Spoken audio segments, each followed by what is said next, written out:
Bueno, vamos a continuar con la última plenaria, que se supone que era parte de la primera. Y vamos a terminar este... Ahí se conectó...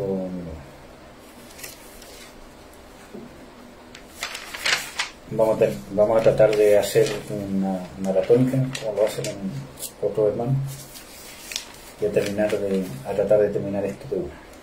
¿Ya? Por lo menos esta primera parte. Vamos a tener que hacer otro taller. Ya, empecemos entonces. Nos quedamos en Juan 14, ¿cierto?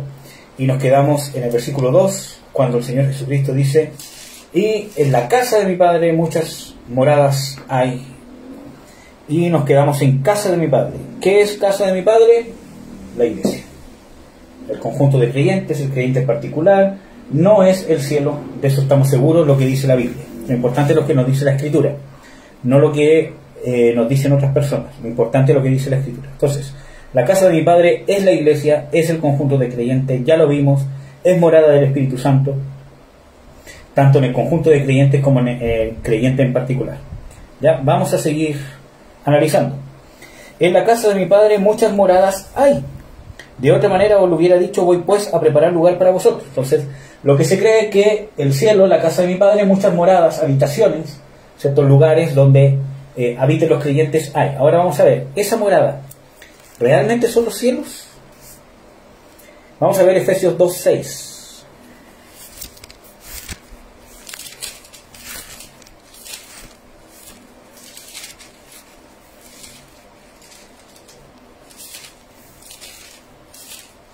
Sí, no, si nos contaste aquí.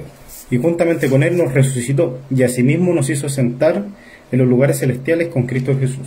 Ya, entonces, ¿dónde estamos nosotros sentados desde el momento que nacemos de nuevo? Porque si tú lees el contexto, mira, lee el versículo 5. Aún estando nosotros muertos en pecado, nos dio vida juntamente con Cristo, por gracia sois salvos. Ahí está hablando del nuevo nacimiento, y nos resucitó juntamente con Él, ¿cierto? Y nos hizo sentar en los lugares celestiales juntamente con Cristo Jesús. Entonces, estamos viendo de que nosotros ya estamos en los cielos. Por eso cuando nosotros leemos en la mayoría de los pasajes donde se hace referencia a cielo, pese que en Juan 14 no nombra el cielo, pero para sacar ese tema del cielo, nosotros ya estamos en los cielos. Y cuando habla del cielo, habla de la dimensión divina, espiritual de Dios. No habla de un lugar físico necesariamente, sino de la dimensión espiritual en que Dios habita y Dios se mueve, donde el tiempo no es cronológico, sino es kairos, donde no existen las leyes y las limitantes de la materia, del tiempo y del espacio. ¿Ya? Entonces, vamos a seguir. Vamos a dejar esto de moradas ahí, ¿cierto? Y lo vamos a ver después.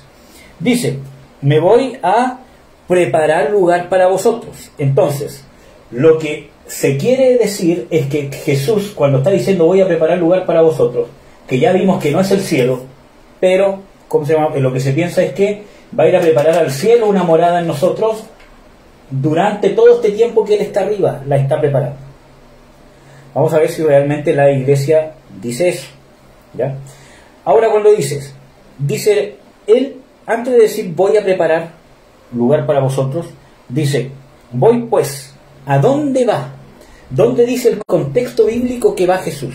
Y lo vamos a ir leyendo. Lee el versículo 4 y 6 de Juan 14. Ah, no, yo lo leo acá.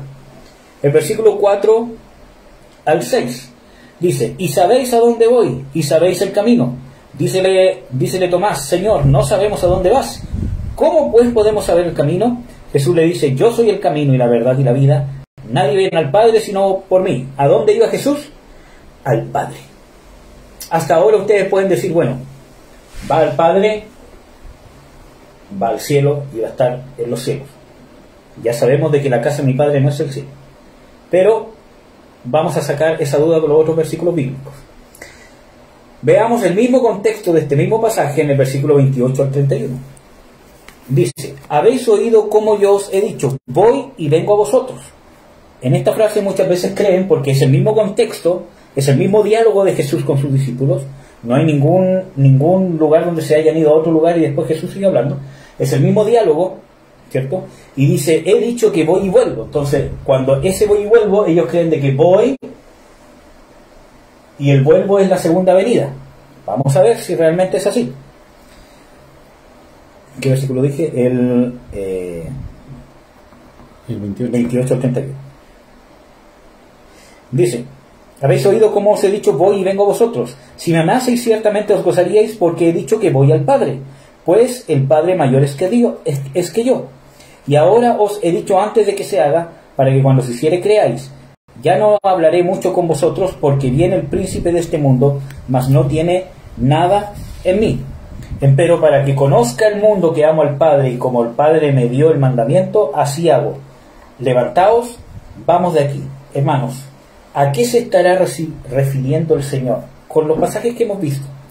Y yo les quiero postular esto, lo vamos a comprobar con los pasajes bíblicos. Pero yo les quiero postular de que el Señor se está refiriendo, ¿dónde está? Lo que realmente dice Juan, porque ya vimos de que no es el cielo, así que esto ya no puede ser. Cuando dice voy al Padre, y dice y vengo a vosotros. Esto no es la segunda venida. Les voy a demostrar por qué. Esto es la muerte, la resurrección de Jesús, la glorificación, y cuando Jesús se le aparece a los discípulos y a los apóstoles. Lo vamos a ver con pasajes bíblicos, para no basarnos en cosas que diga yo, teorías. Lo vamos a ir viendo. Nuestro interrogante en este pasaje es: ¿a dónde va Jesús? En Juan 14:2, cuando dice voy pues a preparar lugar para vosotros, porque ya vemos que la casa de Dios no es el cielo. Entonces, ¿a dónde va? A preparar lugar para nosotros. ¿Ya? Y para saber dónde va a preparar el lugar, tenemos que saber a dónde va. ¿Y qué significa esa frase, voy pues? ¿Ya? Y yo les postulo de que es ese voy pues, ese ir, es el camino del sacrificio, el camino de la crucifixión, de la muerte, de la resurrección, y presentar su sangre en expiación por el pecado ante el Padre. Ese es el voy pues. Y eso es la preparación del lugar para vosotros. Lo vamos a ir viendo, para que no quede como que es algo que yo digo. Juan 16, 28, 29. Dice: salí del Padre y he venido al mundo. Otra vez dejo el mundo y voy al Padre. ¿Se acuerdan que en Juan 14 Jesús dijo voy al Padre? Y aquí está diciendo otra vez dejo el mundo y voy al Padre. ¿Se está refiriendo a ir y no volver más? Vamos a ver a qué se está refiriendo. Versículo 29. Dícele a sus discípulos: he aquí ahora hablas claramente y ningún proverbio dices. Vamos a ver el versículo 16 al 23 para ver el contexto de a dónde va. 16 al 23 dice: un poquito y no me veréis, y otra vez un poquito y me veréis, porque yo voy al Padre. Entonces, si Juan 14 se está refiriendo a la segunda venida, este pasaje se debería estar refiriendo a la segunda venida, porque aquí la frase clave en Juan 14 es voy. ¿A dónde? El mismo contexto de Juan 14, Jesús después les aclara en los versículos 28, ¿cierto? Y en el versículo 4 al 6, les aclara de que voy al Padre. Cuando dice, yo soy el camino, ¿cierto? Y nadie va a ir al Padre sino por mí. Voy al Padre. Ahora, en la misma Biblia, ¿qué significa? Que lo dice el mismo Jesús, el mismo Juan. ¿Qué significa voy al Padre? ¿Significa voy a estar en los cielos hasta la segunda venida? Vamos a ver qué significa. Juan 16, les dije 16 al 23. Dice, un poquito y no me veréis, y otra vez un poquito y me veréis, porque voy al Padre. Está diciendo que voy al Padre, no me veréis mientras voy al Padre, pero después de que voy al Padre me veréis. Vamos a ver si realmente es este interlapso entre la primera y la segunda venida. Vamos a ver. El versículo 17. Entonces dijeron algunos de sus discípulos unos a otros: ¿qué es esto que nos dice? Un poquito y no me veréis, y otra vez un poquito y me veréis, y porque voy al Padre. Decían, pues, ¿qué es esto que dice un poquito? No entendemos lo que habla. Y conoció Jesús que le querían preguntar y les dijo: ¿preguntáis que vosotros de esto que dije un poquito y no me veréis, y otra vez un poquito y me veréis? Dice, de cierto os digo que vosotros lloraréis y lamentaréis, y el mundo se alegrará. Pero aunque vosotros estaréis tristes, vuestra tristeza se convertirá al gozo.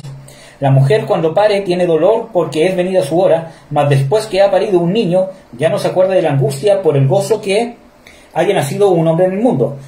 También pues vosotros ahora, ciertamente, ahora, cuando le está hablando a sus discípulos, tenéis tristeza, mas otra vez os veré, y se gozará vuestro corazón y nadie quitará de vosotros vuestro gozo. Y aquel día me preguntaréis, o sea, no me preguntaréis nada. De cierto os digo que todo cuanto pidierais al Padre en mi nombre, os lo haré. Esto del versículo 22 y 23, ¿se va a cumplir recién después de la segunda venida? ¿Recién ahí vamos a tener el gozo? ¿Recién ahí vamos a pedir al Padre? ¿Recién ahí no van ¿cómo se va a preguntar nada?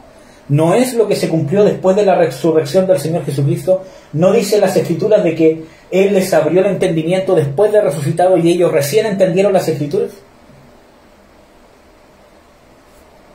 Primera prueba. Vamos a ver, del mismo Juan 16, versículos 5 al 7. Dice: mas ahora voy al que me envió, voy al Padre, la misma frase de Juan 14. Mas ahora... ¿en cuál estaba? 5. Mas ahora voy al que me envió y ninguno de vosotros me pregunta: ¿a dónde vas? Antes, porque he hablado estas cosas, tristezas ha llenado vuestro corazón. Pero yo digo la verdad, o es necesario que yo me vaya, porque si no me fuese, ¿a dónde? Al Padre, lo mismo que dice en Juan 14. Porque si no me fuese, el Consolador no vendría a vosotros, mas si yo fuere, os le enviaré. Dije hasta el 7 o hasta el 8, hasta el 7. Y aquí tenemos la prueba final. Es lo que dice la Escritura, hermanos, no es ni más ni menos. Juan 14 dice: voy pues a preparar lugar para vosotros. En el versículo 4 al 6, en el versículo 28 al 30, nos abre el entendimiento, el mismo diálogo de Juan 14, de que ese voy es voy al Padre. Lo dice claramente Jesús. Estamos viendo que el mismo Señor Jesucristo, en el mismo contexto, en Juan 16, nos dice qué es ir al Padre. Y nos está diciendo: voy al Padre, voy al que me envió. Y es necesario que yo me vaya, porque si no me voy, no viniera, ¿qué cosa? El Consolador. Entonces, vamos a ver aquí de que, digo la verdad, es necesario que yo me vaya, porque si no fuese, el Consolador no vendría a vosotros, mas si yo me fuere, os lo enviaré. Y cuando Él viniera, redarguirá al mundo de pecado, etcétera, etcétera. Entonces, ¿a qué se está refiriendo el versículo 6 de Juan 16? Dice: porque he hablado estas cosas, tristeza ha henchido vuestro corazón. ¿A qué se refiere con que después vamos a recibir gozo? ¿Se está refiriendo a la segunda venida? No, hermanos, porque lo que está diciendo el Señor Jesucristo es lo siguiente: voy pues al Padre, y otra vez me veréis, no me preguntaréis. Abrir el entendimiento. Ustedes dirán: pero hermano, en las Escrituras dice de que nosotros vemos como espejos, ¿cierto? Ahora, y en ese día, en la segunda venida, veremos cómo fuimos conocidos. Pero hermanos, aquí está hablando de que no me preguntaréis nada, en el sentido de que está hablando del contexto de que ellos no entendían lo que Él estaba diciendo: voy al Padre y después vuelvo, porque no entendían el sacrificio. Cuando Jesús les abre el entendimiento, que lo vamos a buscar acá, ellos entendieron las Escrituras, ¿cierto? Está en Lucas 24, 45, y dijo: entonces les abrió el entendimiento para que entendiesen las Escrituras, y les dijo: así está escrito, y así fue necesario que el Cristo padeciese y resucitase de los muertos al tercer día. Entonces, ¿qué era lo que no entendían? Que era necesario que el Cristo muriese, padeciese y resucitase al tercer día. Y no lo entendieron en los 3 años de ministerio del Señor Jesucristo, hasta que Él les abrió el entendimiento. Y lo que Jesús está hablando aquí es justamente de que va al Padre, en el sentido de que está anunciando su muerte. Y es más, vimos un pasaje que dice: ahora viene el príncipe de este mundo. ¿A qué venía? Venía en Judas a tomarlo preso, justamente para llevarlo al sacrificio. Entonces, ¿se está refiriendo a qué? Se está refiriendo a que ellos no entendían que era necesario que Jesús padeciese. Y es algo que no entendieron en todo el ministerio de Jesús. Cada vez que él hablara de que es necesario que el Hijo del Hombre sufra de mano de los ancianos, ¿cierto? De los principales, ellos no entendían a qué se refería. Y recién en Lucas 24 les abrió el entendimiento. Por eso dice: y en aquel día cuando me veréis, después de resucitar, entonces entenderéis y no me preguntaréis acerca de este evento. El contexto bíblico, una correcta hermenéutica, me está hablando de que el evento que no entienden no es todo lo que pasa. Porque ¿cuál es el evento que no entendemos nosotros entre Jesús y la segunda venida? Si nosotros tenemos la palabra revelada, si tenemos el Espíritu Santo que nos enseña todas las cosas. Obviamente hay cosas que vemos por espejo, como dice Pablo, pero nosotros entendemos todo lo que necesitamos saber para alcanzar todas las promesas que Dios nos tiene. Eso está al alcance nuestro, está en la unción. No hay oscuridad en eso. Lo que va más allá de eso es algo que vamos a conocer acá. Pero todo lo que necesitamos para vivir, para servir, para agradar a Dios, para alcanzar todas las promesas, para mover el reino de Dios, para instaurar el reino de Dios, para vivir en el reino de Dios, para manifestar el reino de Dios, está a nuestro alcance. Si no lo tenemos, lo podemos alcanzar aquí y ahora. No necesitamos esperar hasta la segunda venida de Cristo. Entonces, lo que está diciendo Juan 14, Juan 16, en todo ese contexto está hablando de su entronización y de la expiación. Jesús le está diciendo en Juan 14, voy pues a preparar lugar para vosotros, y ese voy pues, vimos de que Jesús, para abrirle el entendimiento en Lucas 24, le abrió el entendimiento de que es necesario que el Cristo padeciese. Entonces, ese que Cristo padeciese, me dice de que este voy pues, es todo este proceso: sacrificio por el pecado, muerte, entierro del Salvador, descender a las partes más bajas de la tierra, resucitar, ir al Padre y poner expiación. Miren, hermanos, después de resucitado hay un pasaje en las Escrituras que el Señor Jesucristo se encuentra con una de sus discípulas, ¿cierto? Y ella dice, oh Jesús, cuando se puede dar cuenta que es Él, y Él dice, no me toques, porque no he subido todavía a mi Padre.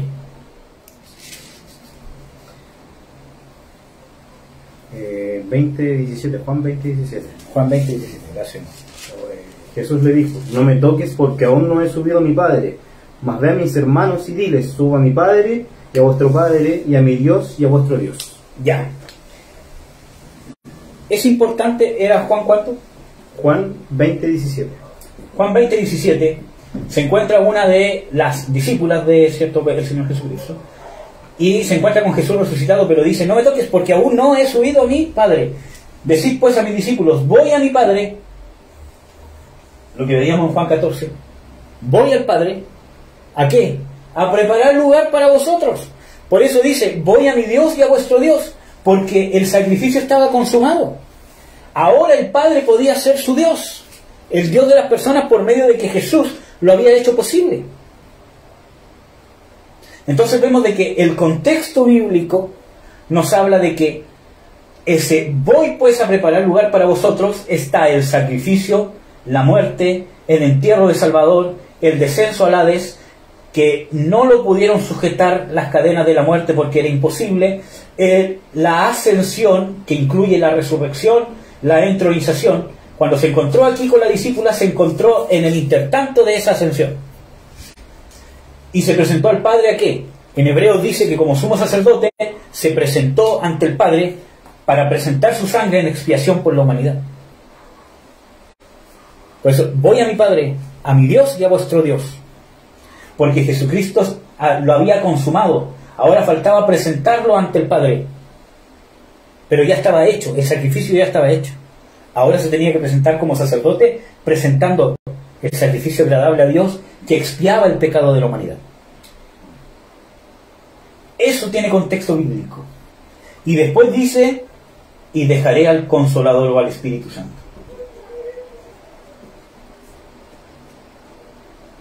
¿Por qué? Porque la Escritura dice de que es necesario que cuando esto se cumpliere, ¿cierto?, estuviere ahí hasta que sus enemigos fueran puestos por estrado de sus pies.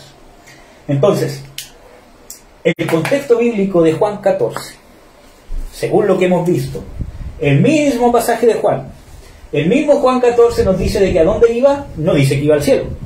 Voy al Padre. Y ese Padre no es un lugar físico. Está hablando de voy a rendir cuenta, me voy a presentar delante de Él. ¿Y cómo era la forma de llegar al Padre? a través del sacrificio. Las Escrituras dicen, ¿quién entrará? ¿Quién estará en la presencia de Dios? Los limpios de manos, los santos, los irreprensibles, los sin mancha. Esos estarán delante de Dios. Esos se podrán parar delante de Dios. Esos estarán en su presencia. Y Jesús tenía que cumplir todo eso por medio del sacrificio. Tenía que cumplir la justicia de Dios. Entonces, cumplió la perfecta voluntad. Y Juan 14, entonces, cuando dice, voy pues a preparar lugar para vosotros, esa frase, voy pues a preparar lugar para vosotros. ¿Dónde va a preparar el lugar? Según Juan 14:2, en la casa de mi Padre. ¿Cuál es la casa de mi Padre? En la iglesia. Entonces, ¿a qué se refiere este pasaje bíblico? Voy pues a preparar lugar para vosotros. Está hablando, hermanos, la casa de Dios, que es la iglesia. Yo voy a preparar lugar para vosotros. O sea, los voy a hacer parte de la iglesia. Voy a preparar el lugar a través de mi sacrificio, de mi muerte, de mi victoria, de mi obediencia absoluta, de mi humillación, de mi entronización, de presentarme ante el Padre como sacerdote por expiación de los pecados de ustedes y de toda la humanidad.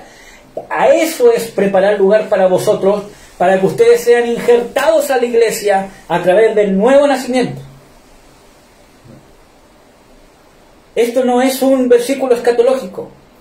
Esto yo les voy a ir demostrando que se cumplió y se cumple hasta el día de hoy en el nuevo nacimiento. Voy pues a preparar lugar para vosotros. ¿Ya? Ahora, vamos a ver el versículo en Juan 14. Vamos a volver otra vez a Juan 14. Entonces ya quedó claro de que voy pues a preparar lugar para vosotros. Está hablando de prepararnos lugar dentro de la iglesia. Y para nosotros ser injertados al cuerpo de Cristo, necesitamos ser salvos. Por lo tanto, ¿qué estaba preparando Jesús? ¿Cómo estaba preparando ese lugar? Consumando la salvación. Y eso es bíblico, hermanos. Ahora, versículos 18 y 20 de Juan 14, para seguir en el mismo Juan 14. Dice, no os dejaré huérfanos, vendré a vosotros, aún un poquito y el mundo no me verá más, mas empero vosotros me veréis, porque yo vivo, vosotros también viviréis. Y en aquel día conoceréis que yo estoy en mi Padre, y vosotros en mí, y yo en vosotros. Hermanos, ¿este pasaje se está refiriendo a su segunda venida? Porque si Juan 14:2 se está refiriendo a su segunda venida, hermenéuticamente el versículo 18 hasta el 21 se debería estar refiriendo a la segunda venida. Vamos a ver. No os dejaré huérfanos, vendré a vosotros. Vendré a vosotros. ¿Cuál es nuestro interrogante? ¿Ese vendré a vosotros es la segunda venida o es cuando se presentó resucitado ante sus discípulos y apóstoles? Esa es la interrogante. Dice, no os dejaré huérfanos, vendré a vosotros aún un poquito y el mundo no me verá más, pero vosotros me veréis. Entonces muchas veces se dice, esta es la segunda venida secreta, ¿cierto? Ustedes me verán, ¿cierto? Pero el mundo no me verá. Hermanos, no está hablando de la segunda venida. Jesús, ¿a quién se le apareció después de resucitado? Pablo dice que se le apareció a 500 y entre esos 500 habían discípulos, apóstoles, pero no dice que se le apareció al mundo. No se le apareció a ningún mundano, a ningún impío. Se dedicó a prepararlos para la obra de la iglesia, para continuar su propia obra. No hay evidencia bíblica de que después de resucitado se le haya aparecido a algún impío. Solamente se le apareció a los suyos. Eso sí es bíblico. Por lo tanto, este pasaje no es escatológico. Dice, vendré a vosotros aún un poquito y el mundo no me verá más, pero vosotros me veréis, porque yo vivo, vosotros también viviréis. O sea, está diciendo de que, ¿a qué se está refiriendo? Porque yo vivo, vosotros también viviréis. Resurrección. ¿Qué dice Pablo en sus cartas, especialmente en el libro de, ¿cómo se llama? De Romanos? De que si no hay resurrección, si Jesús no resucitó, entonces nosotros tampoco. Si Jesús no resucitó, vana es vuestra fe. Cuando está diciendo yo vivo, está hablando porque Él va a resucitar, porque la muerte no lo va a vencer, entonces vosotros viviréis. ¿De qué está hablando ahí? Del nuevo nacimiento. Su resurrección tenía que ocurrir primero para que el ser humano pudiera nacer de nuevo, para que el ser humano pudiera ser injertado al cuerpo de Jesús, la casa de Dios, que es la iglesia. No es una denominación, no es una religión, y mucho menos un templo construido por manos. Es el cuerpo de Jesucristo, los redimidos. Los que son del cuerpo de Jesucristo son los que nacen de nuevo. Aunque este no es el tema de esto, pero yo tengo un estudio bien profundo donde el nuevo nacimiento es la puerta, es la forma, es la llave, es el proceso, el único proceso que hay en que una persona es injertada al cuerpo de Jesucristo. Entonces, porque yo vivo, vosotros también viviréis. O sea que nosotros ahora no vivimos, sino que estamos esperando recién vivir en la segunda venida. La Biblia nos muestra de que hemos resucitado juntamente con Cristo Jesús. Pablo dice, ya no vivo yo, vive Cristo en mí. Dice de que nosotros si andamos por el Espíritu viviremos, y cuando habla de eso, de que podemos tener la vida de la resurrección de Jesús que está en nuestro Espíritu, es posible vivirla. Lo otro es la promesa de la redención del cuerpo, que se va a consumar en la segunda venida. Pero nosotros tenemos la vida de Jesús aquí. Entonces tenemos que esperar hasta la segunda venida para vivir. Dice, porque yo vivo, vosotros también viviréis. No está hablando de la segunda venida, hermano, está hablando de su resurrección y del nuevo nacimiento. Porque la salvación inicia con el nuevo nacimiento. Resucita nuestro espíritu, esa vida de resurrección va resucitando, dándole vida de Dios a nuestra alma, y finalmente en la segunda venida, la redención del cuerpo. Es lo que uno puede conocer como la salvación en tres estados, ¿cierto? Se habla en las Escrituras como la salvación en pasado. Fuimos salvos, somos salvos y seremos salvos. Es este mismo proceso. Entonces, pero vosotros me veréis porque yo vivo, vosotros también viviréis. Entonces, aquí no está hablando del rapto secreto, ¿cierto? De que vendré a vosotros y el mundo no me verá, pero vosotros me veréis. No. Porque no hay ningún indicio en todo Juan 14 que yo pueda decir de que es un evento, de que Jesús se está refiriendo a los eventos escatológicos.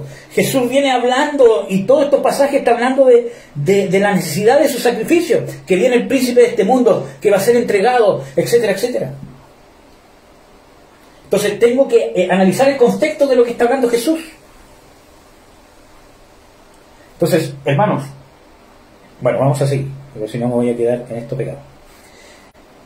18, vamos en el 14, 19, vamos al 20. En aquel día vosotros conoceréis que yo estoy en mi Padre, y vosotros en mí, y yo en vosotros. Esto lo vamos a conocer recién en la segunda venida, cuando dice que yo estoy en mi Padre. O sea, recién después de la... Porque si esto es escatológico, y el versículo 19 estaría hablando de un rapto secreto, ¿cierto? El versículo 20 también. Hermenéuticamente debería ser así. Entonces, eso quiere decir, si realmente esto fuese así, de que el versículo 20 nos está diciendo de que solamente después de la segunda venida, la iglesia, porque está hablando vosotros, mis discípulos, recién conoceremos que Jesús está en el Padre, ¿ya? Y que vosotros, o sea, la iglesia, está en Jesús, y yo en vosotros, y Jesús está en la iglesia. Dígame, ¿esto ocurre en la segunda venida? Después de la segunda venida, recién nosotros vamos a conocer que Jesús está en el Padre, que nosotros estamos en Jesús y Jesús en nosotros. ¿Cuándo Jesús está en nosotros? En el nuevo nacimiento, cuando somos salvos. Ahí Jesús dice, yo estoy con vosotros todos los días hasta el fin del mundo. Yo estoy con vosotros todos los días hasta el fin del mundo. Esto no pasa después de la segunda venida. Pasa después de la resurrección de Jesús, después de que Él presenta el sacrificio ante el Padre. Consuma, o sea, consuma la obra de sacerdocio ante el Padre. Y el pecado es expiado. Entonces, este evento no puede ser escatológico porque contradice las Escrituras. Mira.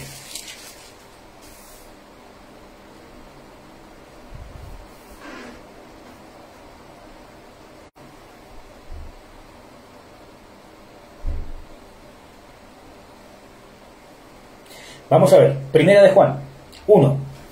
Lo que es desde el principio, lo que hemos oído, lo que hemos visto con nuestros ojos, lo que hemos mirado y palparon nuestras manos tocante al verbo de vida, porque la vida fue manifestada, y vimos y testificamos y os anunciamos aquella vida eterna, la cual estaba con el Padre y nos ha aparecido. Lo que hemos visto y oído, esto os anunciamos para que también vosotros tengáis comunión con nosotros, y nuestra comunión verdaderamente es con el Padre y con su Hijo Jesucristo. Aquí está hablando de esto. Nuestra comunión de la Iglesia es verdaderamente con el Padre y con su Hijo Jesucristo, porque esto no se cumple después de la segunda venida, sino se cumple después de la consumación del sacrificio de Jesús en su primera venida. Nosotros nos damos cuenta, a través de una experiencia espiritual del nuevo nacimiento, que Jesús, y tenemos comunión realmente con Jesús. No tenemos que esperar a la segunda venida para tener comunión con Jesús. Aquí dice de que esto no es un evento futuro. Juan está diciendo nosotros palpamos, nosotros tenemos, y para que ustedes también tengan comunión junto con nosotros, ¿con quién? Con el Padre y con Jesús. Vamos a ver, y estas cosas os escribimos para que vuestro gozo sea cumplido, y este es el mensaje que oímos y os anunciamos, que Dios es luz y en Él no hay tinieblas. Si nosotros dijéramos que tenemos comunión con Él y andamos en tiniebla, mentimos y no hacemos la verdad. Mas si andamos en luz, como Él está en luz, tenemos comunión entre nosotros, y la sangre de su Hijo Jesucristo nos limpia de todo pecado. Está hablando de que para que esto se cumpla, para que tengamos comunión con Jesús, comunión entre todos nosotros, y nosotros estemos en Jesús y Jesús en nosotros, y obviamente tenemos comunión con el Padre, porque dice, y conoceréis que yo soy en el Padre y el Padre en mí, se hace a través cuando la sangre de Jesús nos limpia todo pecado, pasamos de las tinieblas a la luz. Y eso no tenemos que esperar la segunda venida, eso es antibíblico, no lo dice la Biblia. Por lo tanto, Juan 14, especialmente el versículo 19, que se podría ocupar para decir, oh, ahí dice de que en la segunda venida solamente vamos a ser vistos, ¿cierto? O sea, vamos a ver solamente los cristianos a Jesús. Eso se cumplió.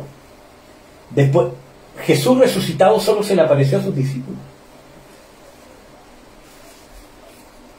Porque ya había concretado su ministerio terrenal, dándole testimonio al mundo de que sus pecados, de que sus obras eran pecado. Ya había dado testimonio. Ahora su obra la tenía que continuar la iglesia. Él dice en Juan 20, ¿cierto? Como el Padre me envió, yo os envío a vosotros. Ahí está una delegación de la misión que el Padre le había dado. Y para poder cumplir las obras sobre ellos le dice, recibid el Espíritu Santo y no hagáis nada hasta que seáis llenos del poder del Espíritu Santo. Entonces, Juan 14, hermanos, está hablando no de la segunda venida, sino de lo que pasó en la primera venida de Jesús. Entonces, a la vista de la escritura, de la hermenéutica, del análisis mismo de lo que dice el mismo Jesús, el análisis de la doctrina, nosotros nos encontramos que Juan 14, versículo 2, cuando dice voy a la casa de mi Padre, no puede ser del cielo, no hay evidencia bíblica de eso. Cuando dice voy a preparar lugar para vosotros, está hablando de sacrificio y expiación y victoria sobre la muerte. Y el voy pues está hablando de ese proceso, no está hablando de la segunda venida. Cuando dice en Juan 14, 18, 20, vendré otra vez, no está hablando de la segunda venida, sino de su aparición a sus discípulos después de resucitado. Ya lo vimos. Y dice, versículo 20, vamos a ver. No es el versículo 20, déjame. Donde dice, os tomaré a mí mismo.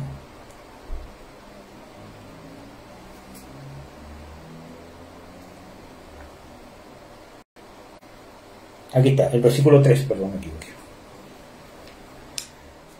El versículo 3 de Juan 3. Entonces dice, pero hermanos, aquí dice, y si me fuere, ya vemos que dice que si me fuere, y os aparejare lugar, vendré otra vez. Me fuere, ya vimos de que bíblicamente me fuere, es me voy al sacrificio, me voy a morir, me voy a expiar el pecado, ¿cierto? y os aparejare lugar, está hablando de su sacrificio y de presentar, ¿cierto?, el sacrificio ante el Padre, porque va al Padre, pero a través del sacrificio, vendré otra vez y os tomaré a mí mismo. Entonces dice, hermano, pero ahí está hablando de la segunda venida. Ya vemos que no, pero igual vamos a dejar esta duda, ¿ya?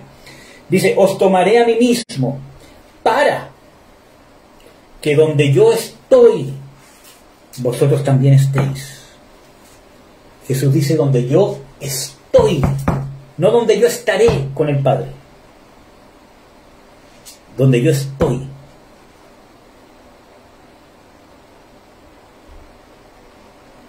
¿Dónde estaba Jesús? En comunión perfecta con el Padre. Era hijo de Dios, era el primogénito entre muchos hermanos. Entonces, ¿para qué nos va a tomar? Entonces, hermanos, esto pasó después de su resurrección. Jesús, una de las cosas más importantes que hizo, que lo hizo en el mismo Juan, cuando dice, os tomaré a mí mismo, está hablando aquí de Juan 20:21. Entonces dijo Jesús otra vez, pasa a vosotros, como me envió el Padre, así también yo os envío. Y como hubo dicho esto, sopló y les dijo, recibid el Espíritu Santo. A los que le remitiesen los pecados les son remitidos, a quienes se los retuviese serán retenidos. Y ahora, Jesús dice, donde yo estoy, vosotros también estéis. Vamos a volver a Efesios 1. Para que ustedes vean de que esta palabra se cumplió en la resurrección de Jesús. Que no hay que esperar a la segunda venida para que eso se cumpla, de que yo os tomaré a mí mismo, porque piensan que esa palabra yo os tomaré a mí mismo está hablando del rapto, ¿cierto? Que llega a las nubes, los toma a mí mismo, para que donde yo estoy vosotros también estéis. Efesios 1.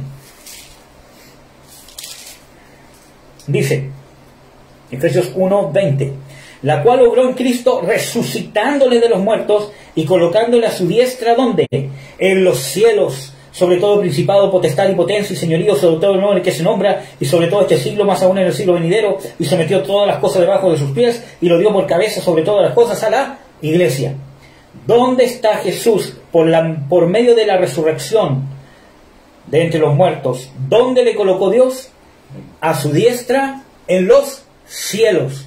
Tenemos que entender que los cielos no es un lugar físico, de que la diestra del Padre no es un lugar físico, es un lugar de autoridad. Acuérdense, por ejemplo, con el ejemplo de Faraón y de José. Cuando José es alzado, dice, no habrá nadie sobre ti, solo yo, el Faraón. Ese es un ejemplo de lugar de autoridad, de una diestra, desde el punto de vista bíblico, desde el punto de vista de lo que judíos, de lo que los judíos conocían. Entonces dice, de que está a la diestra de Dios, es un lugar de autoridad suprema. Y Pablo lo explica también, cuando dice de que cuando todas las cosas sean suprimidas y puestas debajo de los pies de Jesús, Él mismo se sujetará al que le sujetó a Él todas las cosas. Amén. Entonces, ¿dónde está Jesús? Según Efesios 1:20, en los cielos. ¿Y dónde estamos nosotros ahora? Por eso que yo les digo de que esto se cumplió, el tomaré a mí mismo, para que donde yo estoy, vosotros también estéis, ya se cumplió y se cumple en el nuevo nacimiento. Efesios 2, versículo 4, pero Dios, que es rico en misericordia, por su mucho amor con que nos amó, aún estando nosotros muertos en pecado, nos dio vida juntamente con Cristo, por gracia sois salvos. Ahí está hablando de la salvación. La salvación es cuando Dios nos da vida, cuando estamos muertos en delito de pecado. Eso es en el perdón. Colosenses 2:13 dice de que nos dio vida juntamente con Cristo cuando nos perdonó. Y aquí habla de lo mismo. Cuando nos da vida, nos resucita y nos salva. La salvación se manifiesta cuando Dios nos da vida. Dice, versículo 6, y juntamente nos resucitó. Ahí está hablando del nuevo nacimiento, hermanos. Juntamente nos resucitó y asimismo nos hizo sentar, ¿dónde? En los cielos, ¿con quién? Con Cristo Jesús. ¿Dónde está Jesús según Efesios 20? En los cielos. ¿Dónde estamos nosotros? En los cielos, y más encima, si es que queda duda, dice con Cristo Jesús. Entonces volvemos a Juan 14. Dice, os tomaré a mí mismo para que donde yo estoy, también vosotros estéis.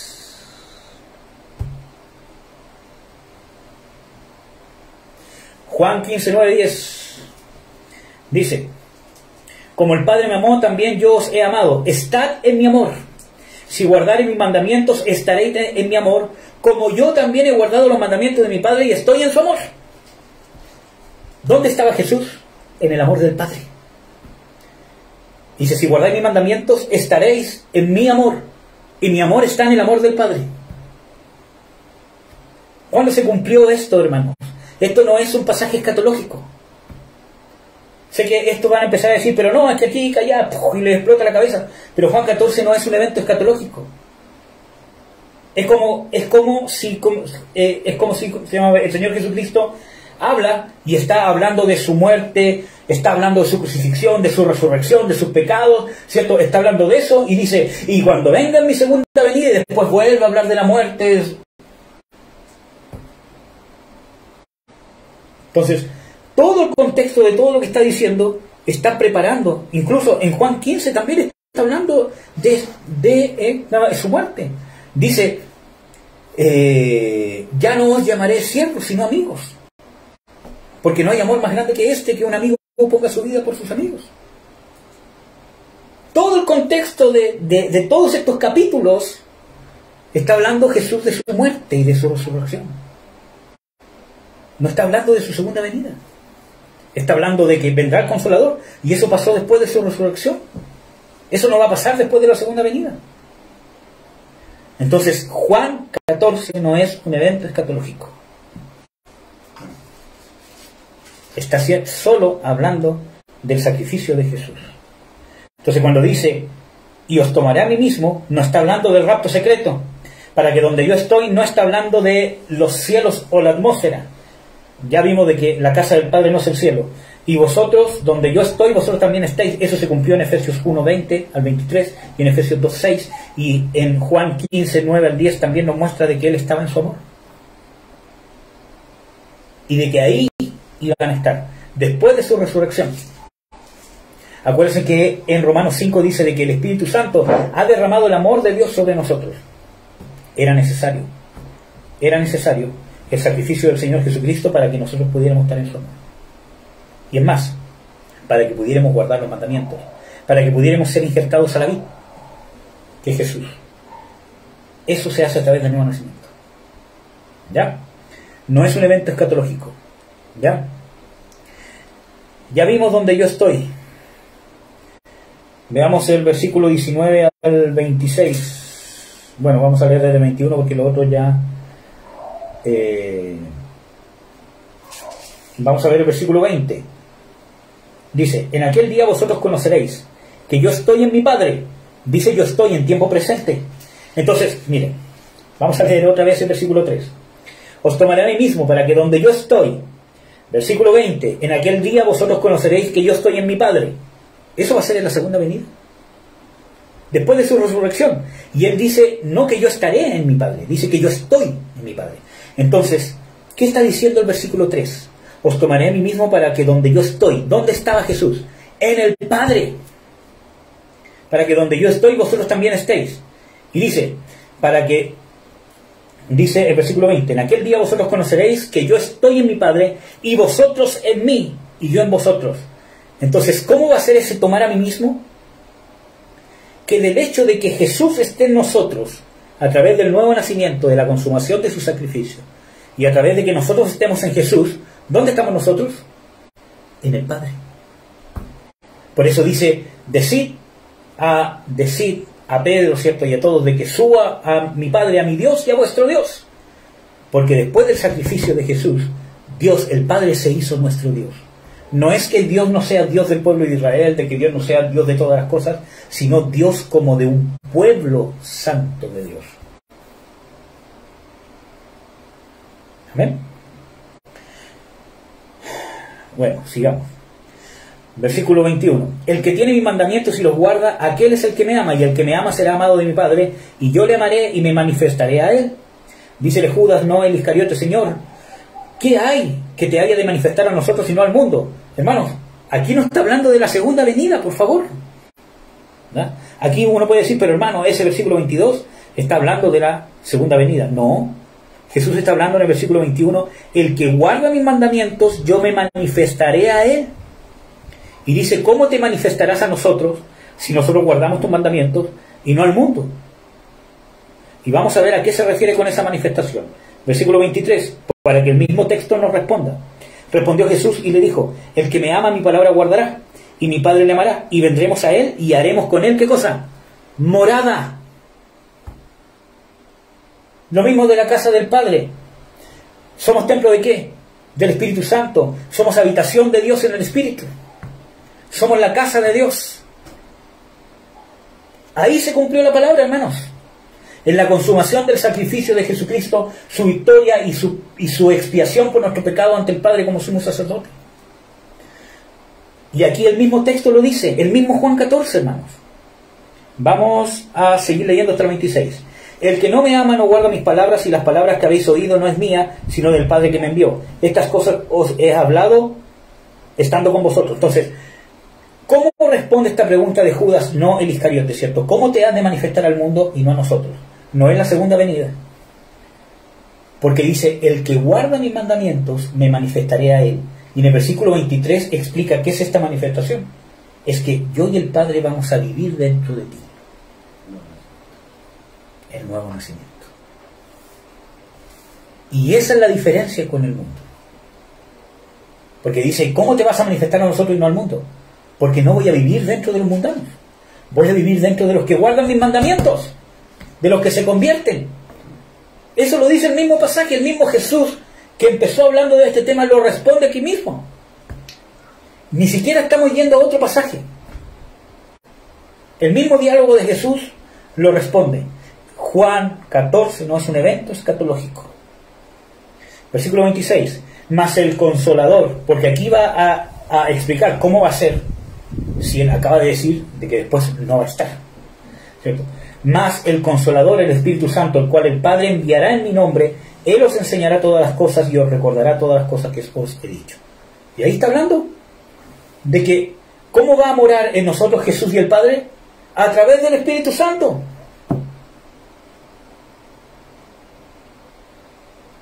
Lo dice el mismo pasaje, hermanos. Juan 14 no es un pasaje escatológico. La casa de Dios no es el cielo. El vendré a vosotros. Vamos a repasar este pasaje porque sé que este pasaje es muy usado para esto. ¿Ya?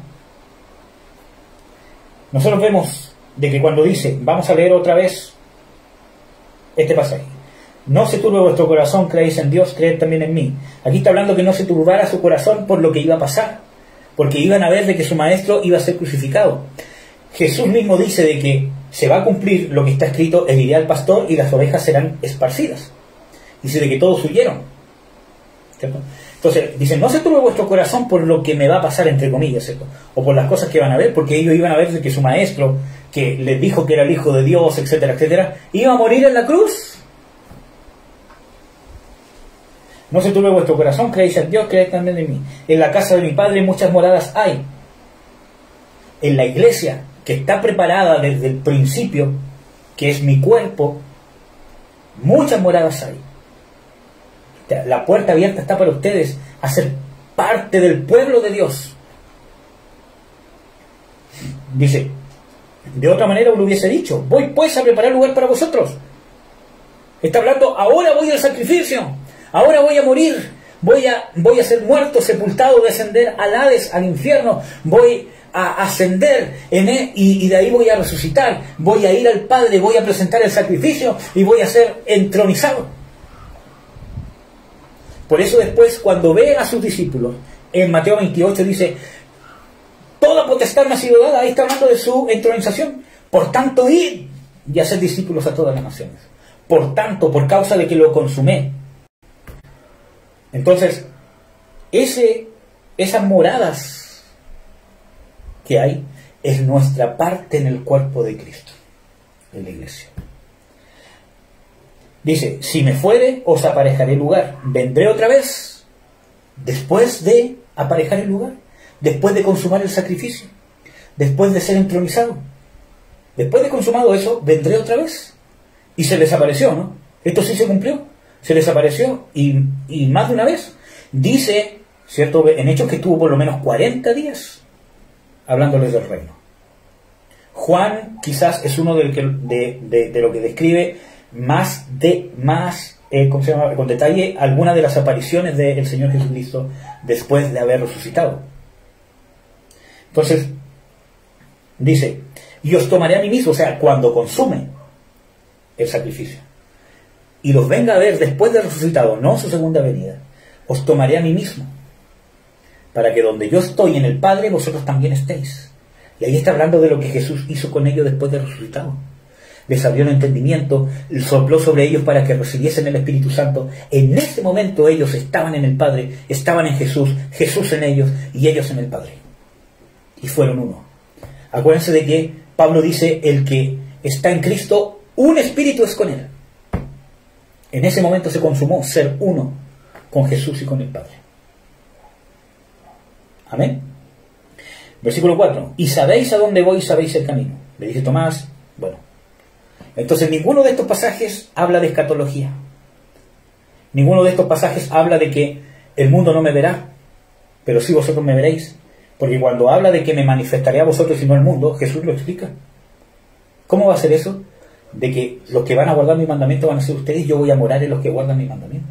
Yo y mi Padre. ¿Y cómo? A través del Consolador, el Paracleto. Por eso que va a haber una diferencia.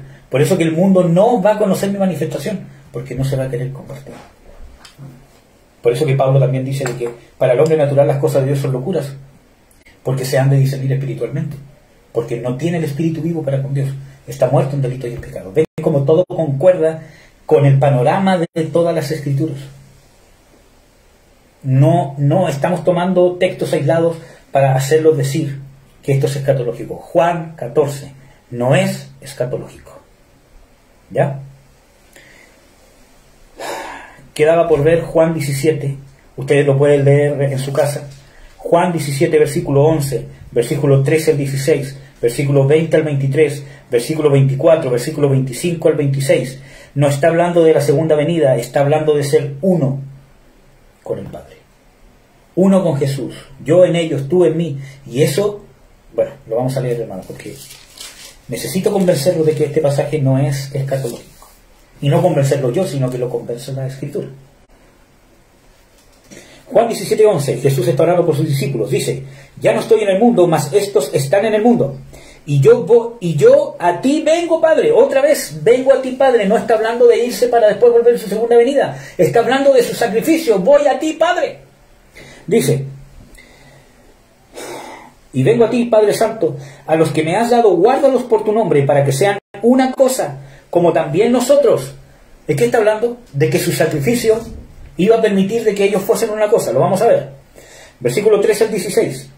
Mas ahora vengo a ti, hablando de su sacrificio, de llegar al Padre por medio de su sacrificio, y hablo esto en el mundo para que tengan mi gozo cumplido en sí mismo. Yo les he dado tu palabra, y el mundo los aborreció, porque no son del mundo, como tampoco yo soy del mundo. Eso no está hablando de su segunda venida. No ruego que los quites del mundo, sino que los guardes del mal. No son del mundo, como tampoco yo soy del mundo. Santifícalos en tu verdad, tu palabra es verdad.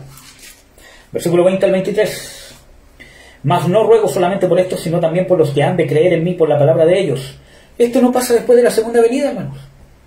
Los que han de creer en mí por la palabra de ellos, eso pasa después de su resurrección, después de que Jesús los envía, después de que Jesús sopla sobre ellos el Espíritu Santo y después de que Él les dice, no hagáis nada, quedaos aquí hasta que venga sobre vosotros el Espíritu Santo y os llene de poder. Y ahí empezó a funcionar la iglesia. Vamos a ver, versículo 21. Para que todos sean una cosa como tú, oh Padre. Eso no es en la segunda venida. Pasó justamente después de la resurrección de Jesús.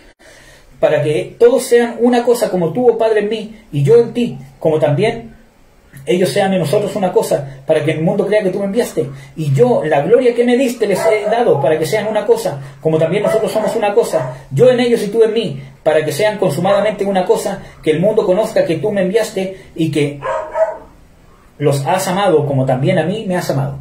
¿Cuántos pasajes bíblicos podemos encontrar de que en las Escrituras dice de que somos uno en Cristo Jesús?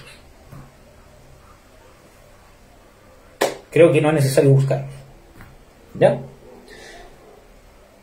Bueno, versículo 25-26.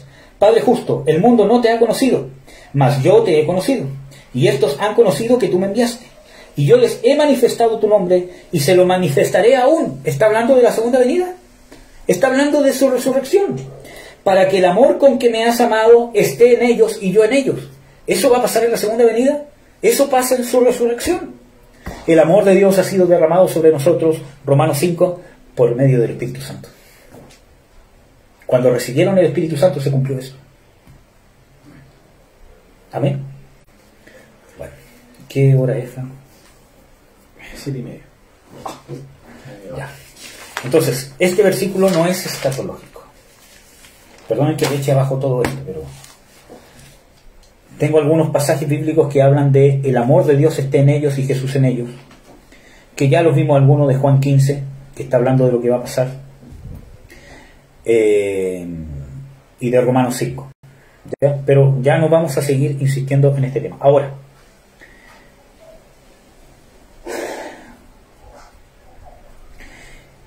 bueno, vamos a seguir. Hay más pasajes, pero lo vamos a dejar aquí porque si no nos vamos a demorar mucho. Entonces, estamos viendo errores comunes que se hacen para interpretar los eventos finales, y estamos viendo justamente textos que se sacan de contexto y que se usan para pensar que son escatológicos, pero no lo son. Ya vimos Juan 14. No es escatológico, hermanos. Por favor, si no les sirvió todo este análisis hermenéutico y del mismo texto de Juan 14, entonces no sé qué más lo puede convencer. ¿Sí? No lo convence las mismas escrituras, tiene que dejar las teorías muchas veces que abrazamos con uñas, garra y dientes, muchas veces más que la misma palabra de Dios. Segundo error de mala interpretación de versículos bíblicos: la casa en los cielos. Incluso hay cánticos que dicen: y yo tengo una mansión celestial en los cielos preparada. Ya vimos que Juan 14 no está hablando de una mansión celestial ni una casa en los cielos. Ya vimos de que está hablando de la iglesia. Vamos a analizar estos otros pasajes bíblicos que se usa para decir que tenemos una mansión celestial. Segunda de Corintios 5, 1 al 10.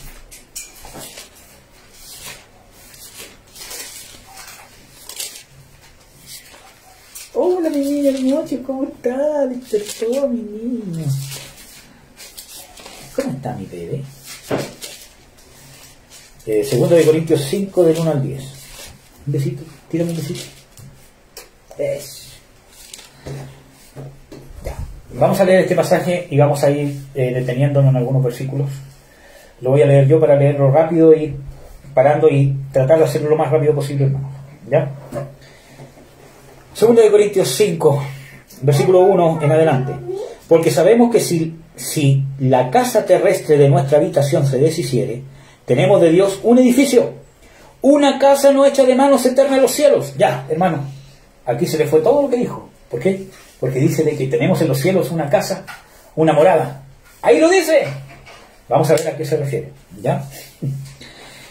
Dice: y por esto también, ¿cierto?, gemimos, deseando ser sobrevestidos de aquella nuestra habitación celestial. Vamos a ver. Segunda de Corintios 5, del 1 al 10. Nombra dos habitaciones: la habitación terrestre, o la casa terrestre de nuestra habitación, y una morada de los cielos. Le vamos a poner morada de los cielos solamente, pero morada de los cielos no hecha de manos, o una habitación celestial. Pero ¿qué dice en el versículo 2? Gemimos de ser sobrevestidos de aquella nuestra habitación celestial. No somos nosotros los que nos vamos a ir a la casa celestial. Es la casa celestial o la habitación celestial que nos va a sobrevestir. Lo dice claro. No es algo que yo lo estoy diciendo. La morada en los cielos, la habitación celestial, nos va a sobrevestir. Nosotros no vamos al cielo a ocupar esa morada, sino que esa morada que está en los cielos viene a nosotros a sobrevestir. Y miren qué interesante. Vamos a ver. Deseamos ser sobrevestidos de aquella nuestra habitación celestial. Por eso que cuando les digo que está hablando de los cielos y de celestial, está hablando de la dimensión espiritual de Dios. ¿Ya? Versículo 3. Puesto que en verdad habremos sido hallados vestidos y no desnudos. Vamos a analizar versículo 4. Puede buscar Apocalipsis 3, 17, 18. Nosotros ya leímos, no lo vamos a ver otra vez, pero en 1 Corintios 15, 40 al 50, donde habla Pablo extensamente de la resurrección, habla de ser sobrevestido, que tenemos que ser sobrevestido de lo inmortal, de lo incorruptible, de que esto mortal se tiene que sobrevestir de lo inmortal. No vamos a buscar otra vez ese pasaje. Entonces, cuando habla de ser sobrevestido de la habitación celestial, ¿a qué se está refiriendo? Según la misma Biblia, 1 Corintios 15, a la resurrección. Y no solamente a la resurrección, porque en Juan 15, ¿cierto? O sea, en 1 Corintios 15 también habla de la transformación. Acuérdense que la transformación es un evento minúsculo, un porcentaje muy pequeño en comparación con los que van a resucitar, son los que van a ser transformados. Entonces, ¿a qué se está refiriendo según 1 Corintios 15? ¿Con ser sobrevestidos? La resurrección o la transformación. Vamos a ver ahora con ser hallados vestidos y no desnudos, que es lo que dice el versículo 3. Vamos a ver Apocalipsis 3, 17, 18. Porque tú dices, yo soy rico y me he enriquecido, y de ninguna cosa tengo necesidad, y no sabes que tú eres un desaventurado, miserable, pobre, ciego y desnudo. Por tanto yo te aconsejo que de mí compres oro refinado en fuego, para que seas rico, y vestiduras blancas para vestirte, y que no se descubra la vergüenza de tu desnudez, y unge tus ojos con colirio, para que veas. Entonces está hablando de que eres desnudo. Compra de mí ropas blancas para que no sea descubierta tu desnudez y estés avergonzado. ¿Dónde va a pasar eso? Vamos a ver Apocalipsis 16, 15.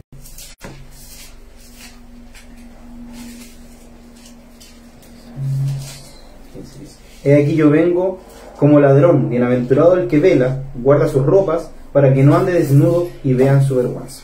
He aquí vengo. ¿Cuándo va a pasar? En su venida.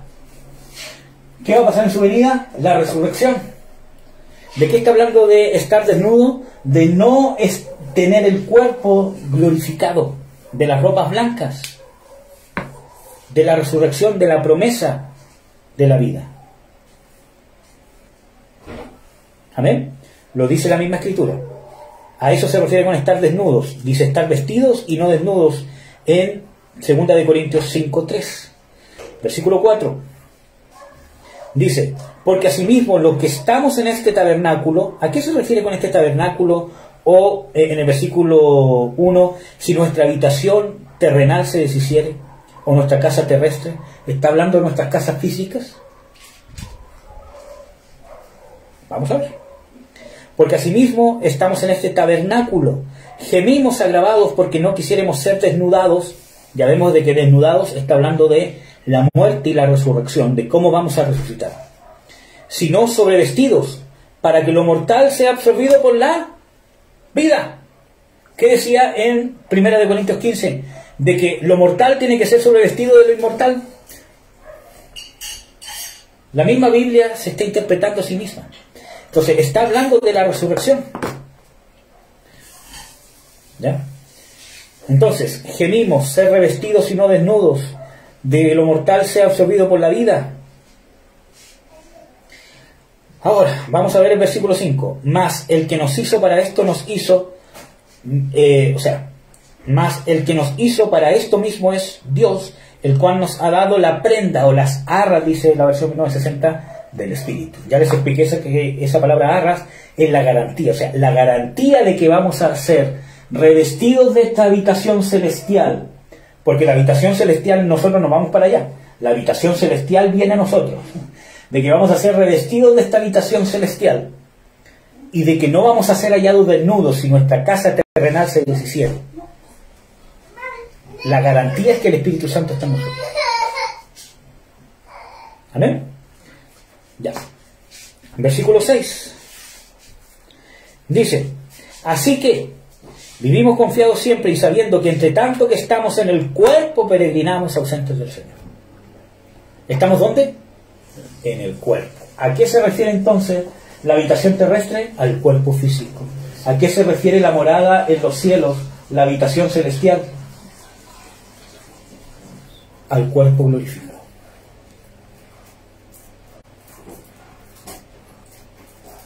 Amén. Por eso dice después el versículo 7, porque por fe andamos y no por vista. ¿Cómo se llama? ¿A qué se refiere que por fe andamos? Porque estamos en la esperanza de ¿qué? De una mansión celestial, de que hay una morada en los cielos a donde vamos a ir. Si este mismo pasaje dice de que nosotros no vamos a la morada, sino que la morada nos va a revestir. ¿Cuál es nuestra esperanza? El cuerpo celestial. Por eso que por fe andamos y no por vista. Versículo 8. Más confiamos y más quisiéramos partir del cuerpo de esta habitación terrestre y estar presentes en el Señor. Versículo 9. Por tanto, procuramos también, ausentes o presentes, serles agradables. Y aquí nos une los cabos. ¿Cómo llegamos a ser revestidos de la habitación celestial? En este cuerpo terrestre, siéndole agradables. Porque de esa manera, en el cuerpo glorificado, le vamos a ser agradables. Versículo 10. Hermano, una consulta cuando dice, en el 9 dice, o ausentes o presentes, se refiere a estar vivo o muerto. Estar vivo o muerto. Porque es necesario, versículo 10, que todos nosotros comparezcamos ante el tribunal de Cristo para que cada uno reciba según lo que hubiere hecho por medio de el cuerpo, sea bueno o sea malo. Lo mismo que hemos visto hasta ahora. Depende de lo que hagamos en esta habitación terrestre, en esta habitación terrenal, en este cuerpo terrenal, con la gloria que vamos a ser revestidos en la resurrección o en la transformación. No quiere decir de que los cuerpos glorificados van a ser diferentes, aunque podríamos ver algunos pasajes de que quizás van algunos indicios, porque el cuerpo glorificado va a ser a la semejante de Jesús, sino con la gloria que vamos a ser revestidos. Y eso tiene que ver con el tribunal de Cristo, las recompensas. Vuelvo a reiterar, en el tribunal de Cristo no se va a decidir si una persona es salva o no es salva. ¿Ya? Casa de los cielos.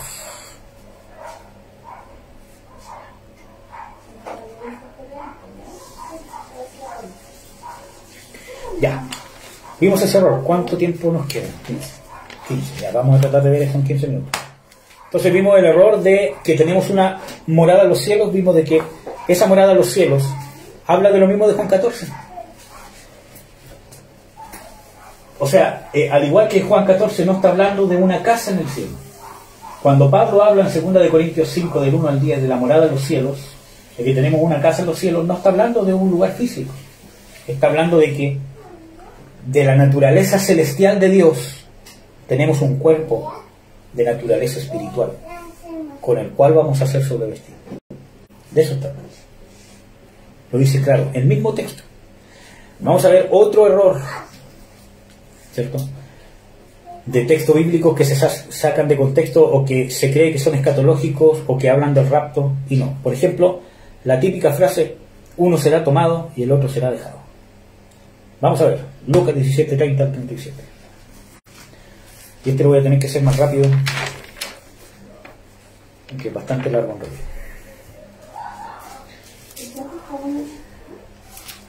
¿Lucas cuánto? Lucas 17, 30 al 17.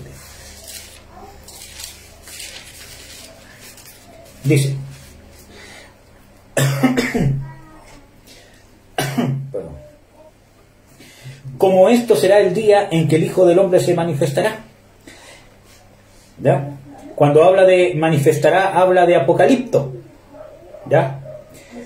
Y ya vimos en Romanos 8:18 de que esa manifestación habla de la gloria venidera. En 2 de Tesalonicenses 2:3 habla de la manifestación. Esa misma palabra apocalipto se usa en 2 de Tesalonicenses 2:3 para la manifestación del hombre de pecado. No es una manifestación encubierta, no es una manifestación en parte, ¿cierto?, sino es una manifestación para todo el mundo. También en el versículo 6 y 8, haciendo referencia al anticristo, habla y usa esta misma palabra apocalipto de que se va a manifestar, ¿cierto? Y no es una manifestación parcial o oculta o solo a algunos. 1 de Pedro 5:1 también habla de la gloria revelada, y volvemos a Colosenses 3:4-6, que ya lo vimos, que habla de esta manifestación de que el Hijo del Hombre se manifestará, Apocalipto, en gloria. ¿Ya? Como está escrito, será el día en que el Hijo del Hombre se manifestará. Versículo 30. Vamos a ver, versículo 31. En aquel día, ¿cuándo? Cuando Jesús se manifestará. El que estuviera en el terrado y sus aljabas en casa, no descienda a tomarlas, y el que en el campo asimismo no vuelva atrás. En aquel día, la manifestación de Jesús. Vamos a ir un poco al contexto. Versículo 26 al 29, para entender un poco el contexto de lo que está hablando Jesús. Y como fue en los días de Noé, así también serán los días del Hijo del Hombre. Comían, bebían, los hombres tomaban mujeres, las mujeres maridos, hasta el día que entró Noé en el arca, y vino el diluvio y destruyó a todos. Asimismo también, como fue en los días de Lot, comían, bebían, compraban, vendían, plantaban, edificaban. Mas el día que Lot salió de Sodoma, llovió del cielo fuego y azufre y destruyó a todos. Ya vamos a ver también parte de estos errores, el error que se hace de comparar, o cómo se compara la segunda venida con Lot. De que no es de que Lot haya salido de la ciudad, él es un principio del arrebatamiento. No lo es. Lo vamos a revisar después. ¿Ya? Entonces, ¿qué contexto? Dice, ¿será una revelación solo a la iglesia? ¿Va a ser un rapto? Si vemos el contexto de que compara con Noé, compara con Lot, y el que está comparando la condición del mundo, como ya lo vimos, la condición del mundo, no está hablando de un rapto de la iglesia, no está hablando de la iglesia, está hablando de la condición del mundo. Así será la manifestación, el día del hombre, que no es secreto, sino será manifiesto a ellos la venida del Señor Jesucristo. Así será que en ellos que no sabían que venía la destrucción, y llegó y se dieron cuenta que llegó la destrucción. Y no solamente que se dieron cuenta, sino que llegó y fueron destruidos. Así será en el día del Hijo del Hombre. No es una manifestación encubierta, ya lo vimos, lo probamos, ¿ya? Entonces, vino juicio mientras vivían en el mal. Ahí está la manifestación. No fue en secreto lo del arca, hermanos, y no fue secreto la huida de Lot, ¿o sí? El arca se construyó durante 120 años. Noé predicó durante 120 años que venía un diluvio. Todos sabían que estaba construyendo un arca y que era ridículo porque no había llovido nunca en la tierra. No era algo secreto. Y el arca no fue algo secreto. ¿Escondió Dios a Lot y nadie lo vio secretamente y lo sacó sin que nadie se diera cuenta? No, fue manifiesto. La huida de Lot fue en secreto. No, Lot intentó convencer a sus yernos de salir. Ellos no salieron. Bueno, después vamos a ver con más detalle lo de Lot, ¿ya? Porque ahí puede que se quede en duda. Versículo 31. En aquel día el que estuviera en el terrado y sus aljabas en casa no descienda a tomarlas, y el que en el campo asimismo no vuelva atrás. ¿A quién le está hablando Jesús? ¿A los impíos? En aquel día, si alguien tuviese algo, ¿cierto?, en el terrado, no vaya a buscarlo y no vuelva atrás. ¿A quién le está hablando Jesús? ¿Ese es un consejo para los impíos? Porque si creemos en este arrebatamiento secreto, ¿cierto?, o que realmente está hablando de que uno será tomado y otro será dejado, entonces este consejo tendría que ser para los que se quedan. ¿A quién le está hablando? A sus discípulos, principalmente a los que van a estar en la tierra de los judíos. Entonces, sigamos avanzando. Versículo 32. Acordaos de la mujer de Lot. ¿A quién le está diciendo? El mismo contexto. Acuérdense que la división de los versículos es humana. Todo esto es un texto continuo de lo que está diciendo Jesús. Le está diciendo, si alguno tiene algo en la casa, no vaya a recogerlo. Si alguno tiene algo acá, no vuelva. Acordaos de la mujer de Lot. ¿Para quién es el consejo? ¿Para los mundanos? ¿Para los discípulos? Vamos a ver, versículo 33. Cualquiera que procure salvar su vida la perderá, y cualquiera que la perdiere la salvará. Esto es para los mundanos que se van a quedar en la gran tribulación. Es para sus discípulos que están ahí al frente de él, su iglesia. Para ello es, si ustedes procuran salvar su vida, la perderán. Pero si la pierden por causa de mí, la ganarán. Vamos a ver. Ahora, el versículo 33 nos hace ver que el contexto Jesús está hablando de salvar su vida, o que está hablando de escapar de una tribulación, de escapar del sufrimiento.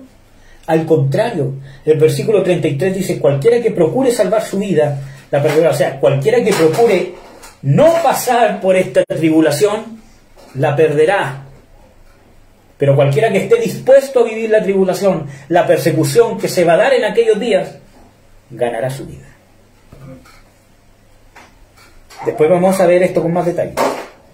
Versículo 34. Y aquí está este texto que vamos a ver de uno será tomado y el otro será dejado. Os digo que en aquella noche estarán dos en una cama. El uno será tomado y el otro será dejado. Dos mujeres estarán muriendo juntas. La una será tomada y la otra será dejada. Dos estarán en el campo. El uno será tomado y el otro será dejado. Aquí vemos de que hace una referencia a los que están en la cama, a los que están en el molino y a los que están en el campo. Pero no vamos a ir en los detalles de la noche, de la mañana o del día, no vamos a ir a esos detalles, sino ¿quién será tomado? Y para eso tenemos que analizar el contexto bíblico. ¿De qué está hablando Jesús? Empezó hablando, bueno, de harto antes, pero empezó hablando de Noé, de Lot. Cuando se refiere a ser tomado, porque no está hablando de que la iglesia, cuando hace comparación a Noé y Lot, no está hablando y en los posteriores tiempos, ¿cierto? Ustedes van a ser como Noé. Así como él se fue, ¿cierto?, en el arca, ustedes se van a ir, ¿cierto?, en el arca. O ustedes van a ser como Lot. Así como Lot se fue, usted no lo dice, no hace ninguna referencia. Pero nosotros a veces comparamos cosas que Jesús no está comparando. Jesús está comparando los tiempos de Noé a los impíos. Los tiempos de Lot a los impíos. No hace referencia y no está comparando a Noé con la iglesia, ni está comparando a Lot con la iglesia. Está comparando el tiempo de los mundanos en el tiempo de Noé y de Lot, y de los impíos y del juicio que llegó sobre ellos. Eso es lo que está comparando el texto. No está diciendo más que eso. Por lo cual dice de que uno será tomado. ¿Será tomado para qué? Para el juicio.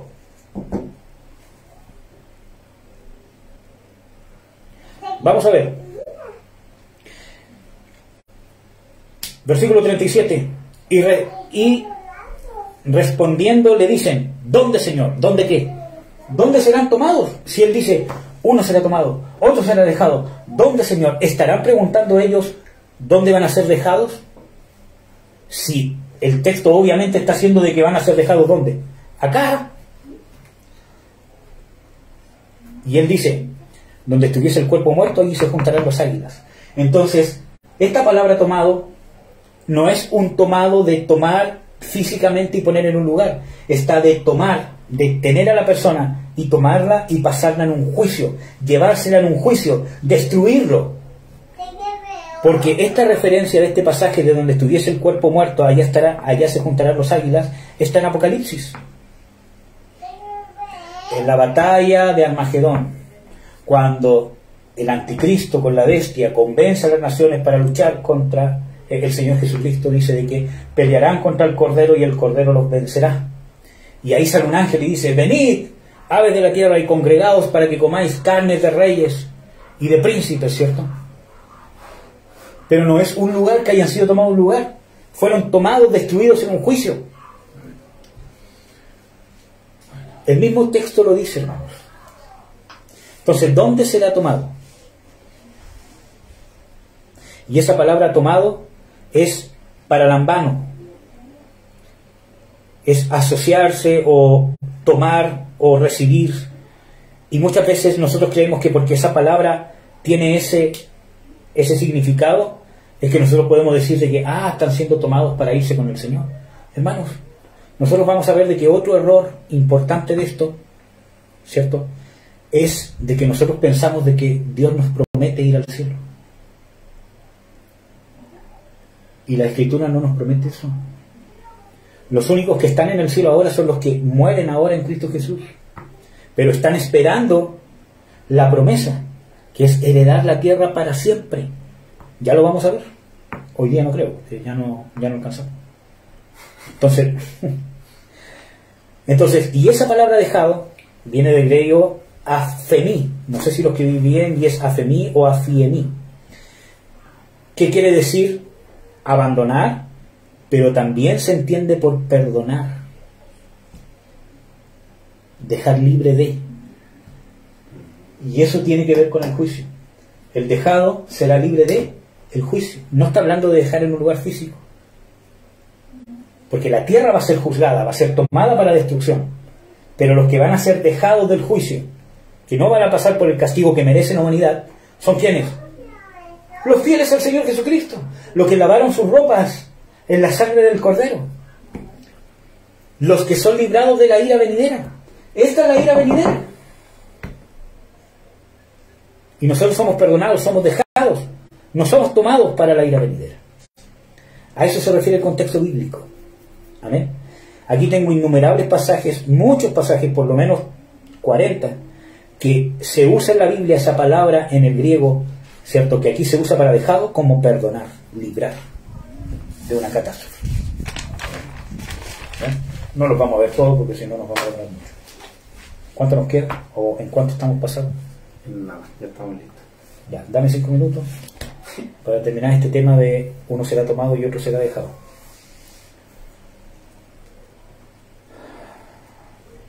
Algo escribió mi mamá, no sé qué escribió, pero no lo alcancé a leer. Entonces, vamos a ver Mateo 24, 40, 41, que es otro paralelo que habla de lo mismo, de uno será tomado y otro será dejado. Yo escogí Lucas primero porque Lucas lo explica inmediatamente. Los discípulos, o sea, aquí sale de que inmediatamente ellos preguntaron, ¿dónde, Señor? ¿Dónde serán tomados? Donde estuviese el cuerpo muerto y se juntarán las águilas. El juicio, serán tomados para juicio. Eso lo dice el mismo contexto bíblico, hermanos. No es algo que estoy diciendo yo, no es algo que estamos sacando de contexto los pasajes y queriendo hacer decir que el tomado es el rapto. No lo estamos queriendo hacer decir eso, no lo estamos forzando, estamos viendo lo que el mismo contexto bíblico del mismo Jesús dice. Mateo 24, versículo 40 al 41. Dice lo siguiente: entonces estarán dos en el campo, el uno será tomado y el otro será dejado. Dos mujeres moliendo en un molino, la una será tomada y la otra será dejada. Contexto otra vez, versículo 37 y versículo 39. Mas como los días de Noé, así será la venida del Hijo del Hombre, porque como en los días antes del diluvio estaban comiendo y bebiendo. Ahí, cuando Jesús usa un como, ¿cierto? En una comparación te está diciendo, mira, de los días de Noé estoy comparando esto con lo de acá. Como en los días de Noé estaban comiendo, bebiendo, así será la venida del Hijo del Hombre. Ese cómo me dice qué parte de todos los días de Noé Jesús está queriendo comparar para explicar lo que va a pasar. No está haciendo referencia en ninguna parte. Ustedes van a ser como Noé, ustedes van a ser como Lot. No lo dice y no hace ninguna referencia a ellos, ni siquiera indirecta. La comparación es con los impíos. ¿Amén, hermanos? No podemos sacar el texto de contexto, ¿ya? Porque los días de Noé antes del diluvio estaban comiendo y bebiendo, casándose y dándose en casamiento hasta el día que Noé entró en el arca, y no conocieron hasta que vino el diluvio y llevó a todos, así será también la venida del Hijo del Hombre. Versículo 69. Y no entendieron o no vieron. O sea, ¿cómo entenderán que son tomados para un juicio o que va a venir un juicio de ellos si es un rapto secreto? La comparación que está haciendo Jesús, que así en los días de Noé ellos entendieron, o sea, se dieron cuenta que venía el juicio de parte de Dios, ¿cierto? Y ellos entendieron que era el juicio de parte de Dios. ¿Cómo eso va a pasar si hay un rapto secreto? Miren, hermanos, ¿cuál es el problema con esto? ¿Cuál es el problema de nosotros pensar que aquí está hablando del rapto? Porque no está hablando del rapto. El problema de esto es lo siguiente, porque usted me puede decir, mira, hermano, lo que pasa es que el rapto secreto, nos vamos a ir con Jesús, Jesús no se va a manifestar, lo vamos a recibir en el aire, nos vamos a ir en el rapto, y la gente se va a dar cuenta por la predicación que dejó la iglesia del rapto. Hermano, ¿en qué parte de la Biblia Jesús nos manda a predicar del rapto? Y a veces llenamos a la gente con miedo. Jesús va a venir y se va a llevar a la iglesia y ustedes se van a quedar aquí sufriendo la catástrofe. Jesús, ¿qué nos van a predicar? El reino. Mateo 24 dice, y el evangelio del reino. Que Jesús es el rey, que Jesús es el que manda, el que decide lo que está bien y lo que está mal. El único que tiene derecho a decir qué es pecado, qué está bien y quién entra y quién no, y quién tiene vida eterna y quién no. ¿Ya? Bueno, es mucho más que eso, pero eso es un resumen. Entonces me dice, es que por la predicación de la iglesia, que según ellos están predicando del rapto, ¿cierto? Porque es su doctrina fundamental, ¿cierto?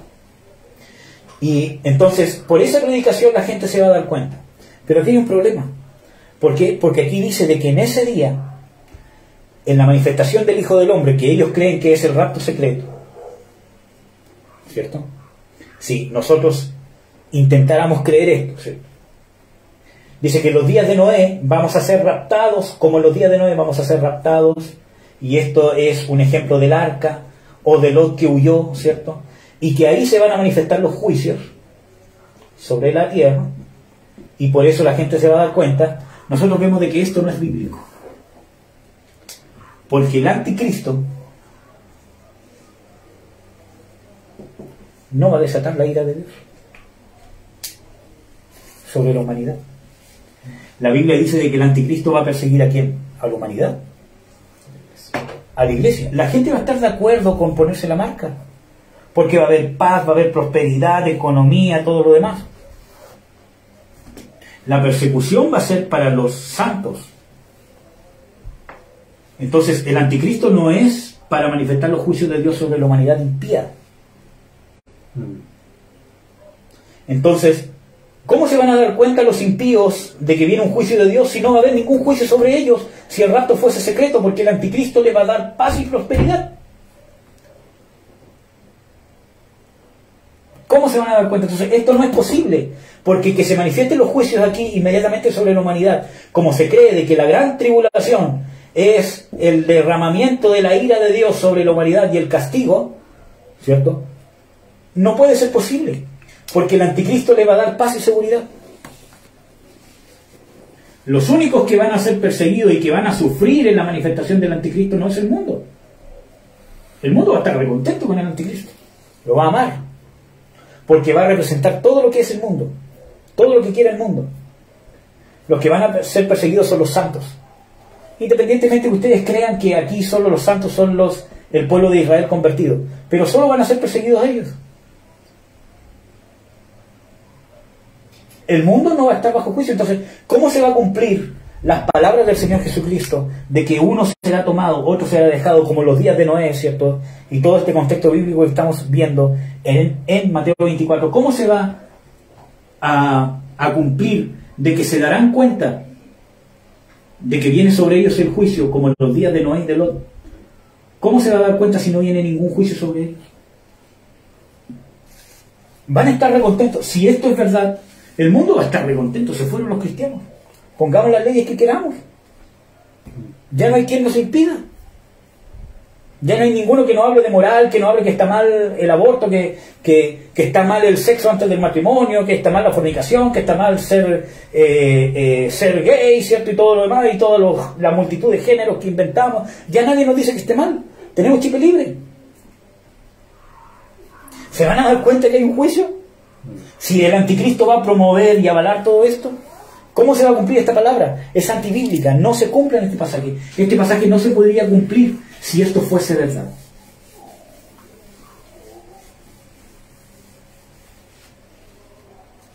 El mismo texto no se puede cumplir si eso fuese verdad. Vamos a seguir en el contexto. Versículo 40-41. Vamos a leerlo de nuevo. Entonces serán dos en el campo, el uno será tomado y el otro será dejado. Dos mujeres moliendo en un molino, la una será tomada y la otra será dejada. ¿Cierto? ¿Tomado a qué? Y aquí está la interrogante. ¿Al juicio, como lo vimos en Lucas, o tomados al rapto? Aquí no habla nada sobre el rapto, no hace ninguna comparación. Está hablando de juicio, del juicio de los impíos, de que ellos se darán cuenta y uno será tomado. Ese es un lenguaje que se usa para manifestación de juicio, para manifestación de castigo. ¿Amén? Los que fueron tomados en Noé y en Lot fue Sodoma, Gomorra, y fue toda la humanidad, fue tomado, fue llevado, raído por medio del juicio, ya sea por lluvia de fuego o por las inundaciones de las aguas. Ellos fueron tomados, ellos fueron sacados. Los que fueron dejados, ¿quiénes fueron? Lot con sus hijas y Noé con su familia. Ellos quedaron. Amén. Vamos a seguir viendo el contexto. Versículos que siguen. Versículo 42 en adelante. Versículo 42. Dice, Jesús está hablando de esto y dice, velad pues, que no sabéis qué hora ha de venir vuestro Señor. Si fuese cierto de que va a haber un rapto secreto, y que aquí está hablando del rapto cuando dice, y uno será tomado y otro será dejado.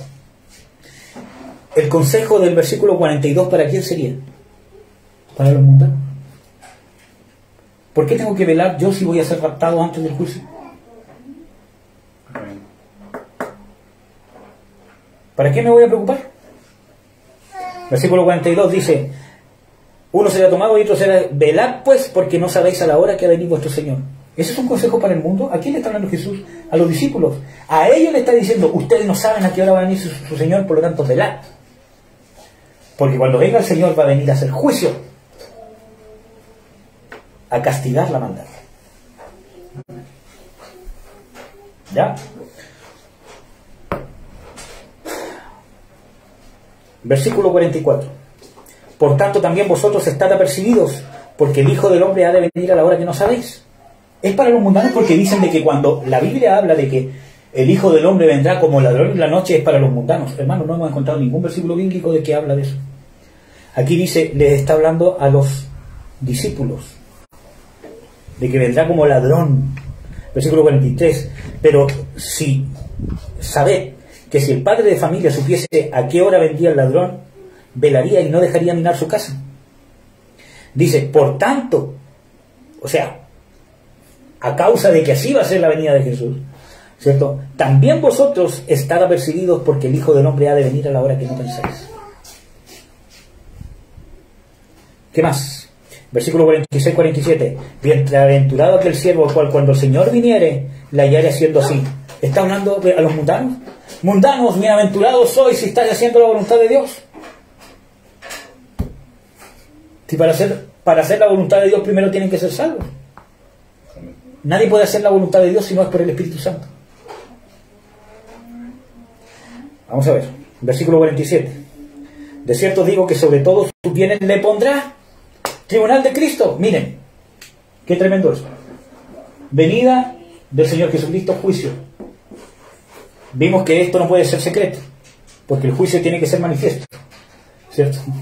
Si fuese secreto, no podría haber juicio, porque el anticristo va a estar manifestado, avalando la carne del mundo y que todo el mundo esté gozoso. Juicio, segunda venida, un mismo evento. Y en esa venida del juicio también viene el galardón. ¿Cuál es el tema? El ser humano va a estar en la segunda venida de Jesucristo, que no es una secreta, no es en dos partes, un mismo evento. El ser humano va a estar puesto para juicio, va a ser tomado para juicio o va a ser dejado para galardón. Y no habla de ser tomado que lo van a llevar a algún lugar. Jesús va a venir en él para ejecutar castigo, la ira de Dios, o para darle el galardón, que es la resurrección, el rapto. Entonces, versículo 46, bienaventurado aquel siervo, el cual cuando su Señor viniere la hallare haciendo así. Los siervos. La misma venida, el mismo evento para los seres humanos impíos va a ser de juicio, castigo, ira, y para los siervos que estén haciendo así, haciendo la voluntad de Dios, va a ser galardón. Bienaventurado. Versículo 48 y 51. Y si aquel siervo malo dijera en su corazón, mi Señor tarda en venir, y comenzar a herir a sus consiervos y aún a comer y a beber con los borrachos, vendrá el Señor de aquel siervo el día que no espera y a la hora que no sabe, y le cortará por medio y pondrá su parte con los hipócritas. ¿Qué dicen? Pero hermanos, aquí está hablando de siervos, pero que no hacen la voluntad de Dios. Son parte de la iglesia, sí, pero ¿qué dice aquí? Pondrá su parte ¿con quiénes? Con los hipócritas, con los que van a ser castigados. No lo estoy diciendo yo, lo dice la Biblia. ¿Qué nos dice Dios de que Y miren, hermanos, es importante. ¿Qué nos dice Dios de que el siervo que supo hacer la voluntad de Dios, estamos hablando de lo de la iglesia, y no la hizo, será azotado mucho? Pero el que no supo hacer la voluntad de Dios e hizo cosas dignas de azote, será azotado poco. Si nosotros hemos recibido, ¿cuántos versículos hablan de que cómo descuidaremos una salvación tan grande? Los siervos de Dios, que sean malos siervos de Dios, que no hagan la voluntad de Dios, ¿dónde pondrá su parte Jesús? El mismo Jesús dice, pondrá su parte con los hipócritas, con los impíos, con los que van a ser castigados, con los que van a ser tomados para el juicio, para la ira. En ellos pondrá su parte. Vamos a hablar de esto mayormente. Su parte los pondrá con los hipócritas. Esa es la ira de Dios. Amén. Y hasta aquí lo vamos a dejar. Me pasé como 15 minutos.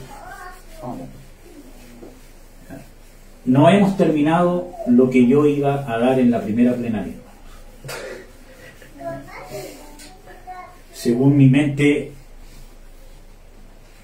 fantasiosa, ¿cierto? Pero les voy a dar algún adelanto. Ahí vamos a ver si hacemos otro taller como este o lo vamos viendo simplemente en los cultos, ¿ya?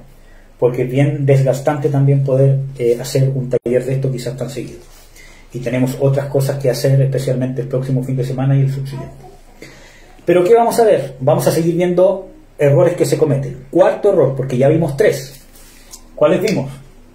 Primero, decir de que Pablo y Daniel tienen la revelación superior y basarnos en esto y no en las enseñanzas de Jesús como el tronco principal de la escatología.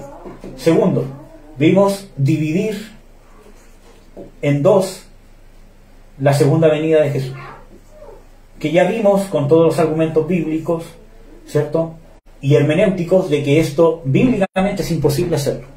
La misma Biblia no nos permite dividir la segunda venida en 2. 3, ¿cierto? Estamos viendo algunos pasajes mal interpretados de escatología.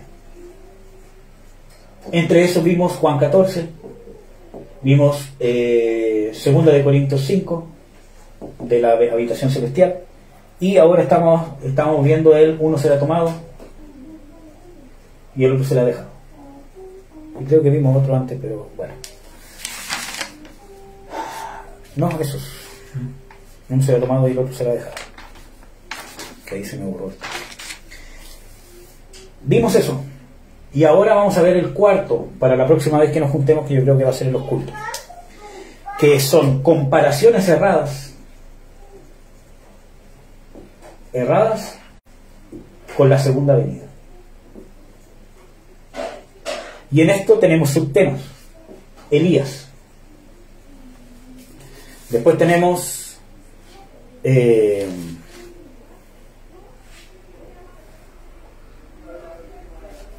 Elías, Lot,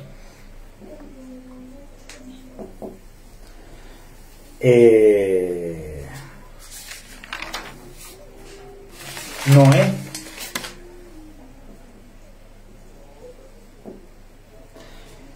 después de esto vamos a ver Enoc,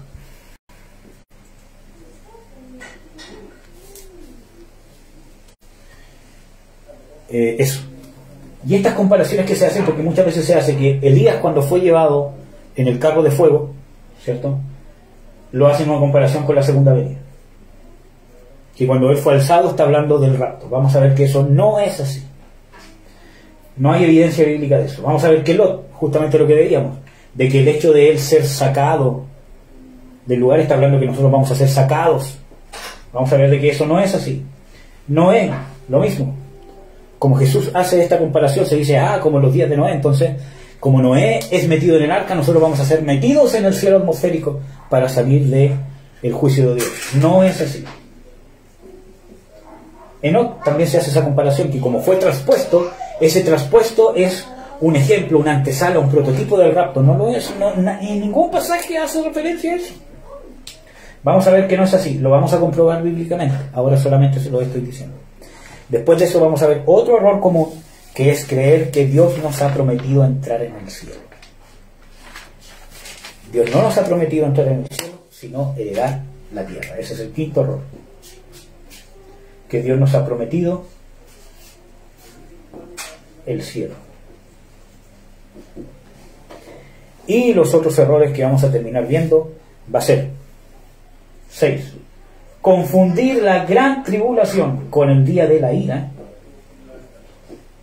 que se cree que es lo mismo. 7º error, confundir el trato de Dios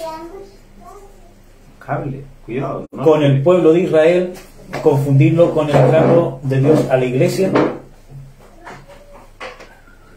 Y 8º, darle más importancia al arrebatamiento que a la resurrección de los muertos. Todo esto que hemos visto hasta acá y los otros puntos que vamos a ver son los errores más comunes que se cometen para la interpretación escatológica. Cuando terminemos de ver esto y dejemos claros los errores que se cometen y cómo son realmente, recién nos vamos a meter de lleno a cómo van a ser, según la Biblia, los tiempos finales. Amén.